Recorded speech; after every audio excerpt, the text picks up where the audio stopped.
Hello everybody, welcome to my 8th video. This is on base n, half adders and full adders. Now we'll start with the half adder.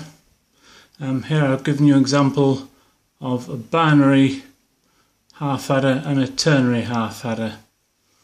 In each case there is a sum and a carry, and the sum is equal, the coefficients of the sum column is equal to 2 to the 0 or 1, that's the units, and the carry is equal to 2 to the 1, which is the value of n. Same thing here, units, value of n. So these are the coefficients of the units and these are the coefficients of n. Now, the sum Sn is equal to a plus b modulo n. In the binary case, this is the exclusive OR function, and this is the modulo 2 addition function, and the carry Cn equals 1 if and only if a plus b is greater or equal to n and 0 otherwise. So here a plus b is 3, it's a 1, a plus b is 3, that's a 1, 2 plus 2 is 4, that's a 1, and a 0 everywhere else. And here 1 plus 1 is 2, so that's a 1 and a 0 everywhere else. How do I know it's only 0 or 1s? Well, because if you add together the maximum value of two numbers where a and b equals 0, 1 to n minus 1, the maximum value is n minus 1, and n minus 1 plus n minus 1 is 2n minus 2, which is less than 2n. So this is the coefficient of n, and it has to be less than 2, so they can only assume values of 0s and 1s.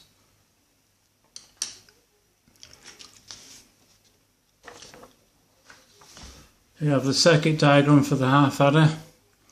Here the sum is the sum function to base n, or modulo n sum function. The carry function Cn is the carry.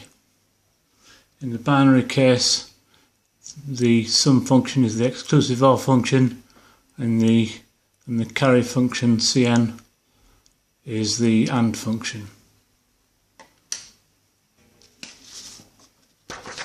We'll move straight on to the circuit diagram of the full adder. Now this is copied straight from the binary circuit diagram for the full adder, using two half adders and wiring them together.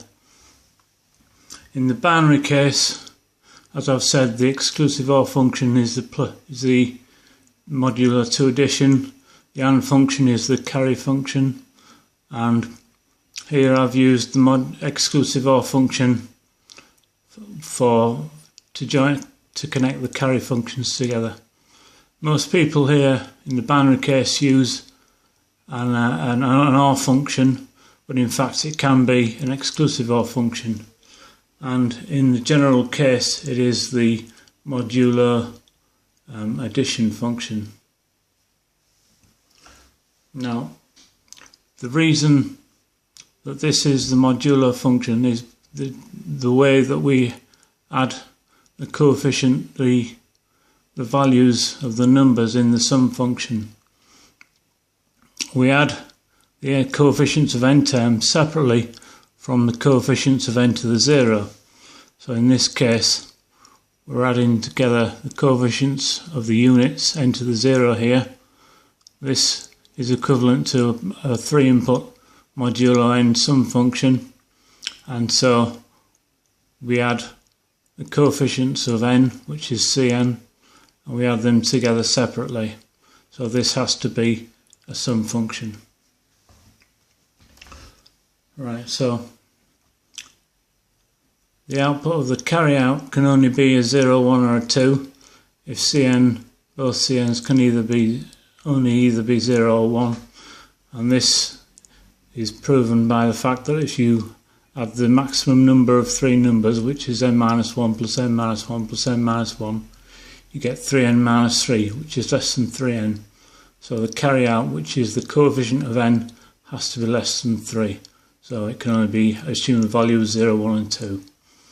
So this is the case for the ternary, greater than ternary, greater than base 3. in the binary case, this is a 0 and a 1, and the sum is 0 or 1s. Okay, that concludes the presentation. I hope you've enjoyed it.